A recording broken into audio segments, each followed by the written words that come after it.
Shortly after Usha and I left Charlie's family and Charlie's remains in Arizona, I read a story in The Nation magazine about my dear friend Charlie Kirk. Now, The Nation isn't a fringe blog. It's a well-funded, well-respected magazine whose publishing history goes back to the American Civil War. George Soros's Open Society Foundation funds this magazine, as does the Ford Foundation and many other wealthy titans of the American progressive movement. The writer accuses Charlie of saying, and I quote, "Black women do not have brain processing power to be taken seriously. But if you go and watch the clip, the very clip she links to, you realize he never said anything like that. He never uttered those words. He made an argument against affirmative action as a policy. He criticized a specific Supreme Court justice as an individual. He never said anything about black women as a group. He made an argument for judging people of all races and backgrounds by their own individual merits." The very evidence she provides, this hack of a writer, shows that she lied about a dead man, and yet she wrote it. An esteemed magazine published it. It made it through the editors, and of course, liberal billionaires rewarded that attack. Now, of course, even if Charlie had uttered those words, it wouldn't mean that he deserved his fate. But consider the level of propaganda at work. Charlie was gunned down in broad daylight, and well-funded institutions of the left lied about what he said so as to justify his murder. This is soulless and evil. But I was struck not just by the dishonesty of this smear, but by the glee over a young husband's and young father's death. Quote, she says, "He was an unrepentant racist, transphobe, homophobe, and misogynist." The Nation wrote, who often wrapped his bigotry in Bible verses because there was no other way to pretend that it was morally correct. He had children, as do many vile people. That's what they said. He had children, as do many vile people.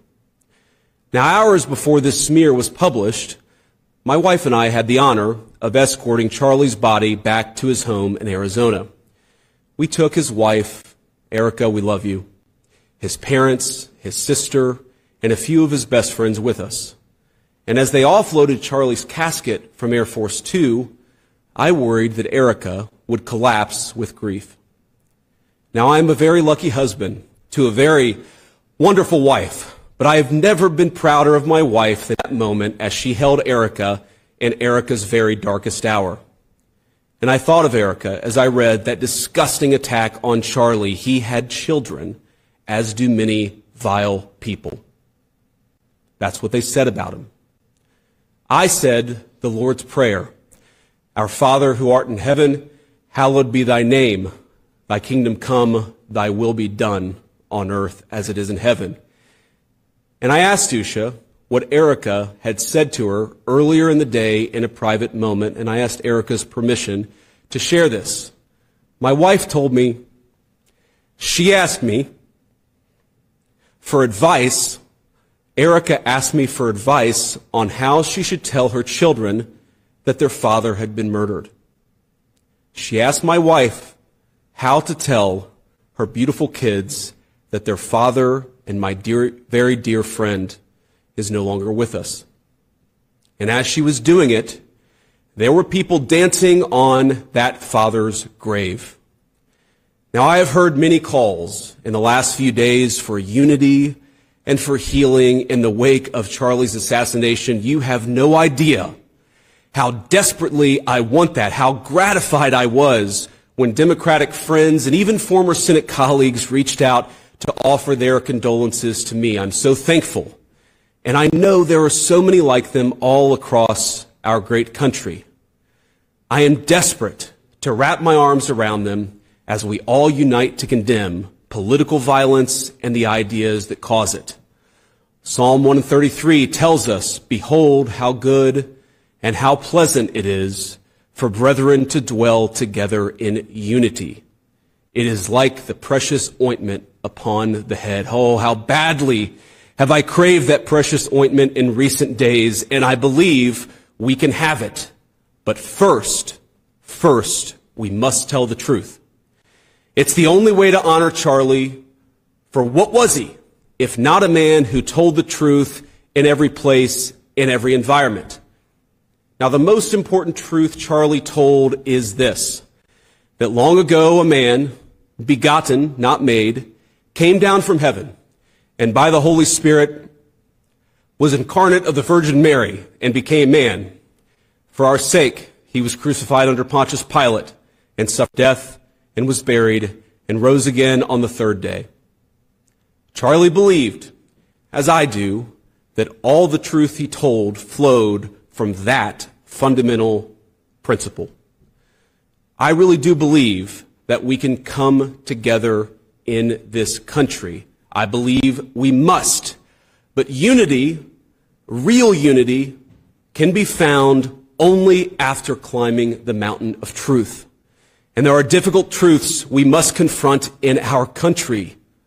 One truth is that 24% of self-described, quote, very liberals believe it is acceptable to be happy about the death of a political opponent, while only 3% of self-described very conservatives agree. 3% is too many, of course. Another truth is that 26% of young liberals believe political violence is sometimes justified. And only 7% of young conservatives say the same. Again, too high a number. In a country of 330 million people, you can of course find one person of a given political persuasion justifying this or that or almost anything. But the data is clear. People on the left are much likelier to defend and celebrate political violence. This is not a both sides problem. If both sides have a problem, one side has a much bigger and more malignant problem, and that is the truth we must be told. That problem has terrible consequences. The leader of our party, Donald J. Trump, escaped an assassin's bullet by less than an inch. Our House Majority Leader, Stephen Scalise, came within seconds of death by an assassin himself. And now, the most influential conservative activist in generations, our friend Charlie, has been murdered. This violence, it doesn't come from nowhere. Now, any political movement, violent or not violent, is a collection of forces. It's like a pyramid that stacks on top, one support on top of the other. That pyramid's got a foundation of donors, of activists, of journalists, now of social media influencers, and of course of politicians. Not every member of that pyramid would commit a murder. In fact, over 99%, I'm sure, would not. But by celebrating that murder, apologizing for it, and emphasizing not Charlie's innocence, but the fact that he said things some didn't like, even to the point of lying about what he actually said, many of these people are creating an environment where things like this are inevitably going to happen. A couple of months ago, I headlined a fundraiser in Southern California, and since, we'd be out there anyways, my wife and I decided to take our kids to Disneyland one weekend. We had fun, and to be clear, most of the guests said very nice things, or they just left us alone. But there was a loud and very cool minority that would shout at my children, who were 8, 5, and 3, whenever they got the opportunity. "You should disown your dad, you little shit," one middle-aged woman yelled at my 5-year-old. "Tell the Secret Service to protect the Constitution, not your father," screamed another. Are these women violent? Probably not. Are they deranged? Certainly. And while our side of the aisle certainly has its crazies, it is a statistical fact that most of the lunatics in American politics today are proud members of the far left. After Charlie died, one of his friends and one of our senior White House staffers had left-leaning operatives in his neighborhood passing out leaflets telling people what he looked like and where he lived, encouraging neighbors to harass him or, God forbid, to do worse. While he was mourning his dead friend, he and his wife had to worry about the political terrorists drawing a big target on the home he shares with his young children. Are these people violent? I hope not. But are they guilty of encouraging violence? You damn well better believe it. We can thank God that most Democrats don't share these attitudes, and I do, while acknowledging that something has gone very wrong with a lunatic fringe, a minority, but a growing and powerful minority on the far left. There is no unity with people who scream at children over their parents' politics. There is no unity with someone who lies about what Charlie Kirk said in order to excuse his murder. There is no unity with someone who harasses an innocent family the day after the father of that family lost a dear friend. There is no unity with the people who celebrate Charlie Kirk's assassination. And there is no unity with the people who fund these articles, who pay the salaries of these terrorist sympathizers, who argue that Charlie Kirk, a loving husband and father, deserved a shot to the neck because he spoke words with which they disagree.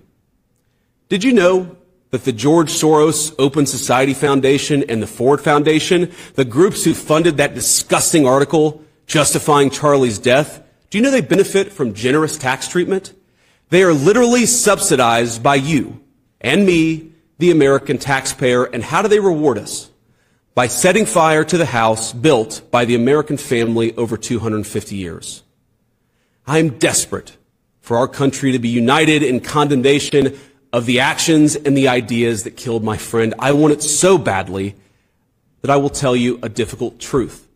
We can only have it with people who acknowledge that political violence is unacceptable, and when we work to dismantle the institutions that promote violence and terrorism in our own country. Now, our government, you heard me talk to Stephen Miller about this, will be working very hard to do exactly that in the months to come. We're not always going to get it right. We will sometimes move more slowly than you would like. We will sometimes move more slowly than I want us to. But I promise you that we will explore every option to bring real unity to our country and stop those who would kill their fellow Americans because they don't like what they say. But you have a role too. Civil society, Charlie understood this well, is not just something that flows from the government. It flows from each and every one of us. It flows from all of us. So when you see someone celebrating Charlie's murder, call them out. And hell, call their employer. We don't believe in political violence, but we do believe in civility. And there is no civility in the celebration of political assassination. Get involved. Get involved. Get involved. It's the best way to honor Charlie's legacy. Start a chapter of TPUSA or get involved in the one that already exists. If you're older, volunteer for your local party. Write an op-ed in your local paper. Run for office.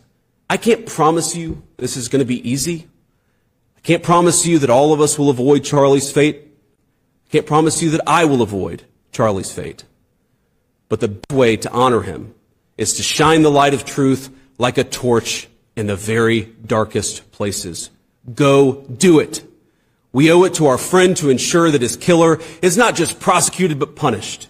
And the worst punishment is not the death penalty, but the knowledge that Charlie's mission continues after he's gone. St. Paul tells us in the book of Ephesians to put on the full armor of God.